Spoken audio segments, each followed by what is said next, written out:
guys, and welcome back to another video. So today we are out at the Old Barra campground. We're camping here for 2 nights. So you can find the Old Barra campground on the UCamp website, and it's located just outside the town of Mudgee. It's about a 20-30 minute drive from the town of Mudgee in New South Wales. But yeah, you can locate the Old Barra campground on the UCamp website. So we just got here, we've just set up. We're going to spend 2 nights here. So this afternoon, tonight, we're just going to chill out and explore the campground a little bit and show you around. And then tomorrow we're going to head into Mudgee and have a look around and see what it has to offer, because we don't know much about Mudgee. We've never been out here before. The only thing we know is apparently they have awesome wineries and stuff in this region. So yeah, we'll go explore tomorrow and check a few of them out and see what else we can find. So it should be good. So yeah, like I said, we just got here. We've met the owner, Sally, who's a very lovely lady, very accommodating. Yeah, great person to talk to, very knowledgeable. And yeah, this is her property here. So it's a massive property, the Old Barra property. It's one of those properties you can come to and pretty much, you know, camp wherever you want. Yeah, obviously speak to her about the details and stuff like that, but yeah, it's very open. There's plenty of spots, plenty of space for everyone. You could hold a lot of people here, and yeah, probably never know that they're here. There's more secluded spots as well, but yeah, we're down here just by the local watering hole. And yeah, so I'll show you around now and show you what this place is all about. So this is where we are, and Sally took us down here. She thought we might like this spot, and there's our setup there. And as you can see, it's just very open and beautiful, and you know, you've got the water there, and all this is camping, and all along here you've got roads that go out there for more camping, and another road here. So yeah, it's a massive property. So it's one of those ones where, yeah, you could pretty much camp wherever you wanted to, I'd imagine. But again, just check with her for the details and stuff. So this is our setup here. So for you eagle-eyed viewers, we've got a new tent, because our last tent, our Oz tent, broke when we were folding it up from our last camping trip. But we've had it for a few years now, so it served us well. So this is the Coleman, and it's a dark room tent. So supposed to keep the light out very well and make it all nice and dark and everything. So this is the inside of it. Yeah, it's not quite as big as our last tent, but you know, it's still big enough for the 2 of us and the dog. Here's our setup. Here's the wife. Here's everyone's favourite little carpet shark. Just had her food. Say hello. Yes. And you can't eat the camera. And yeah, and this is the spot. Got more water down here, leads into there. So yeah, absolutely top spot that we've found. Yeah, can't wait to explore it more.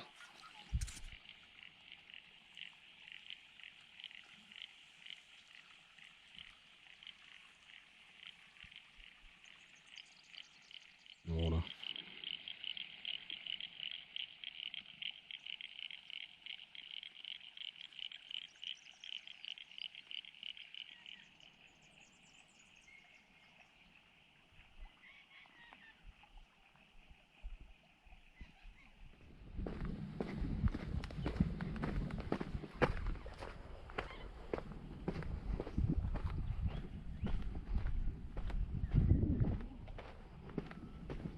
For those of you wondering about like things like toilets and stuff, if you're, you know, not too experienced with camping and, you know, want to get out to places like this, and you know, you wonder about the toilet situation, especially if you have kids or whatever, 90% of the time on the UCamp website, in the description, it'll say, you know, toilets available, not available, bring your own toilets, blah blah blah blah. This one has its enclosed toilets kind of scattered around. It just depends on how far away from camping, you know, from the toilets that you are. But we are a 2-minute walk from the toilets. So it's the toilets just there. Probably can't see them because the sun's blotting everything out. But yeah, all enclosed. So yeah, with this one you don't have to worry about the toilets, but you know, worst case scenario, just bring a shovel. Simple.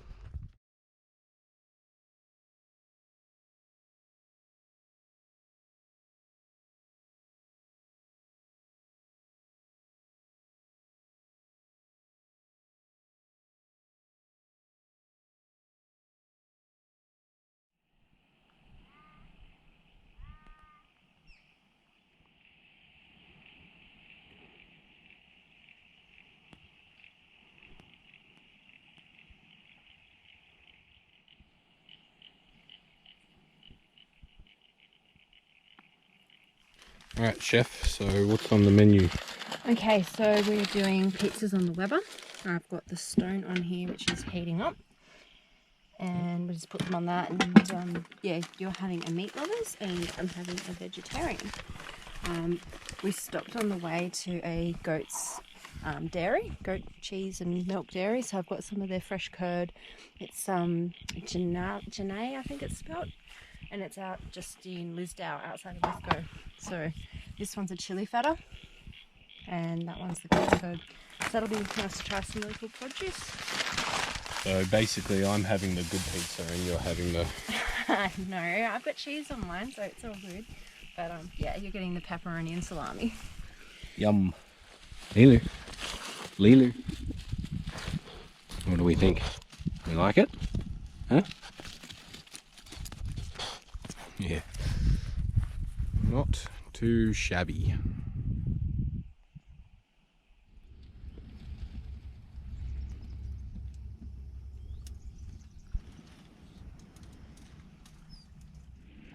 Got homemade meat lovers pizza straight off the Weber. Yum. Crazy carpet shark. Have a look at that view. Beautiful.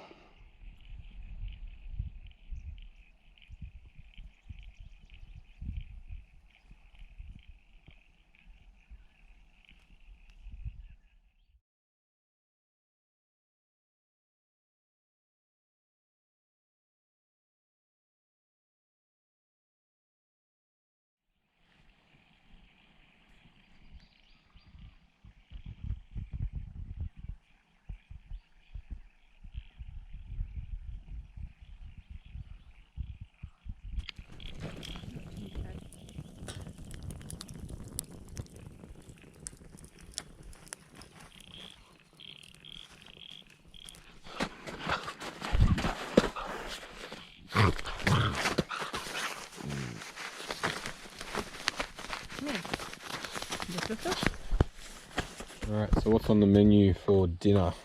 Okay, so I'm going to try and use the camp oven to do pulled pork tacos. This is based on Harry's recipe from Fire to Fork, so I haven't got access to the internet, so I'm just going off memory of what was in it. I've packed the spice mix, the barbecue sauce, stock, onion, garlic, so it's more about the cooking time because I'm not sure how long it will take, but we've got the coals heating up over there, so it might be ready around 4 hours time, so maybe a midnight snack, hopefully not too long. Okay, so this is the spice mix, which was just paprika and salt, pepper, and this is the stock powder, so I just got to add some water to that, garlic, onion, and yeah, just get some coals underneath it and on top and get it cooking.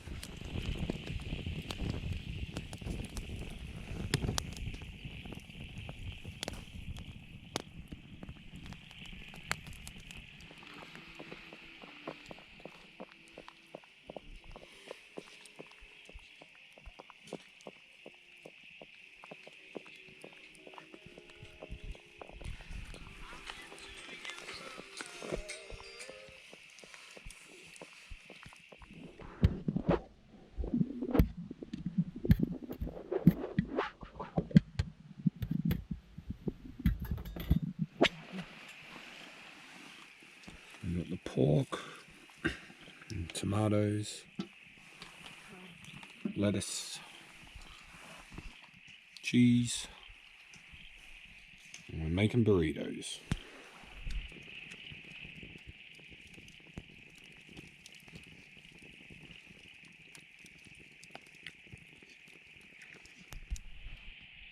And there you have it, the finished product, pulled pork burrito.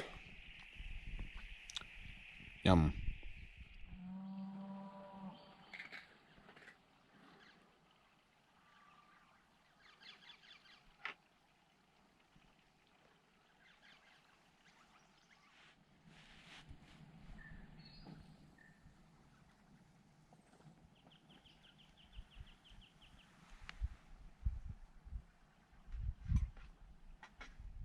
Alright guys, so it's the first morning on the second day. We've just had breakfast, packed up a little bit, and now we're going to head into town and explore Mudgee.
You are very welcome.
Alright guys, so we are back from exploring Mudgee.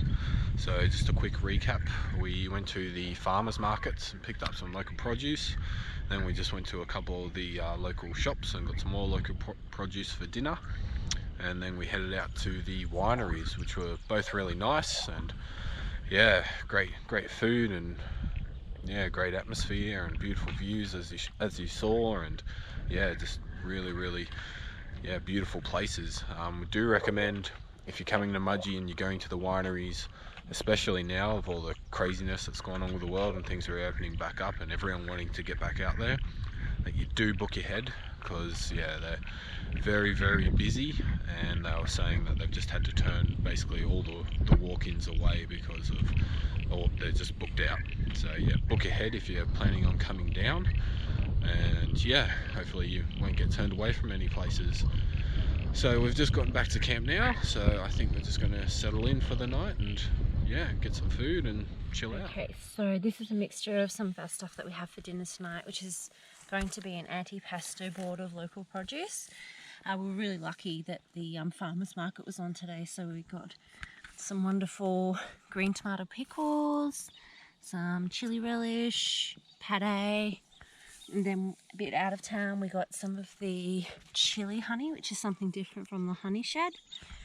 Some cheese from the High Valley Cheese Co, which is just outside of town, and of course local produce wines. So we went to a couple of wineries, so we've got a good red and a white, and some honey spice mead, which will be lovely on a winter's night heated up, and the cheese that we got from yesterday, the goat's curd and feta. So quite a feast.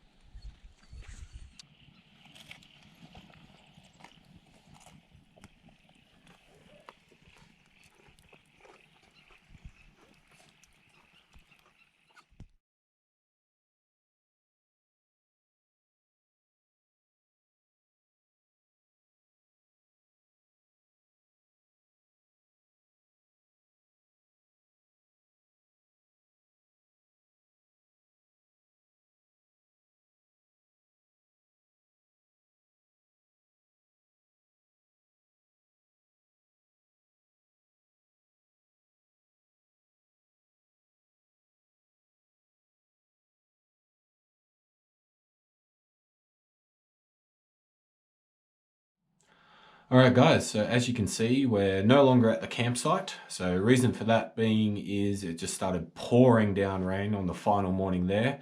We weren't going to film much anyway, it was just going to be breakfast and pack up and leave. But yeah, if you've ever packed up camp in the rain, you know how frustrating it is and you just want to pack up and go. So yeah, that's what we've done. So we're home now.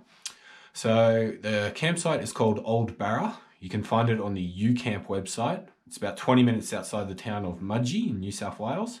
So first off, if you're going to go to Mudgee and explore Mudgee in the region for the day or for the weekend or whatever, it's a perfect staging area to do that. Like I said, it's a 20-minute drive from Mudgee. It's an easy drive, and it's also an easy drive to all the surroundings like the wineries, Rylstone, Kapiti, all those places. So yeah, it's a really good staging area for that region. So the campsite itself, so where we camped, was a big open campsite, had a fire pit. I think most of them have their own fire pits. There's drop toilets there with the sawdust. It's about a 4-minute walk to the toilets for us from our particular little campsite. So there's multiple campsites on this acreage. I think it's about 150 acres, the host said, and there's plenty of spots to choose from. Just depends on how far away and how isolated you want to be. But yeah, there are multiple drop toilets there. But yeah, at worst it would be, you know, maybe a 10-minute walk or 5-minute car drive, depending on how far away from the toilets that you are. But yeah, there are toilets there, fire pits, and most of the spots. You can book certain spots from what we've been told. So if you're going on the website and you're having a look through and you see a spot and go, oh, I'd like to camp there, definitely book that spot ahead of time. So you want to camp there when you do your initial booking, or you can do what we did and just rock up and the host will take you around to the spots and show you what she thinks you'd like best, and you can choose from there. So yeah, the host was Sally and she was awesome. Very knowledgeable, very approachable, had great amount of knowledge on what to do around Mudgee in the local area, pointed us in the right direction for a few things like wineries and things like that. But yeah, she's just a lovely person, and yeah, everything you want from a UCamp host. So this is probably one of the most popular campgrounds that we've camped at with the UCamp. From what we've heard from other people that have camped there. And when we were camping there, we camped there on a Friday night and a Saturday night, and there was about another 3 group of campers around us for those nights. But the good thing is there's so much room there that we didn't even notice anyone else. yeah, didn't notice anyone else. The only time that we noticed them was when we were, you know, driving out to go out for the day or whatever, and just happened to see them. So don't worry about, you know, if you're like us and you like that isolation camping, don't worry about if you see a few more cars and people around there when you get there, because there's just a ton of room when you get there. But yeah, it is a very popular spot. So yeah, if you want a particular one, just mention that when you do the booking. But yeah, you will definitely see other people when you're out there. But that's a good thing because it's just absolutely beautiful. We noticed on the first night we had beautiful clear skies, and it was just amazing the amount of stars and planets and things like that you could see. It's kind of like when you watch the movies and they show a shot of the sky and you look at it and you go, the sky is never that clear. This was at the time, like we were just looking up for hours and hours. I wish we could have captured it on the camera, but yeah, it was so many stars and it's just beautiful clear skies and quiet and peaceful, and it had the fire going. It's everything you want when you go camping. So this spot is great. I highly recommend it. So yeah, I think that's about all from us today, guys. Hope you liked the video. Don't forget to like and subscribe, and we'll see you next time. Cheers.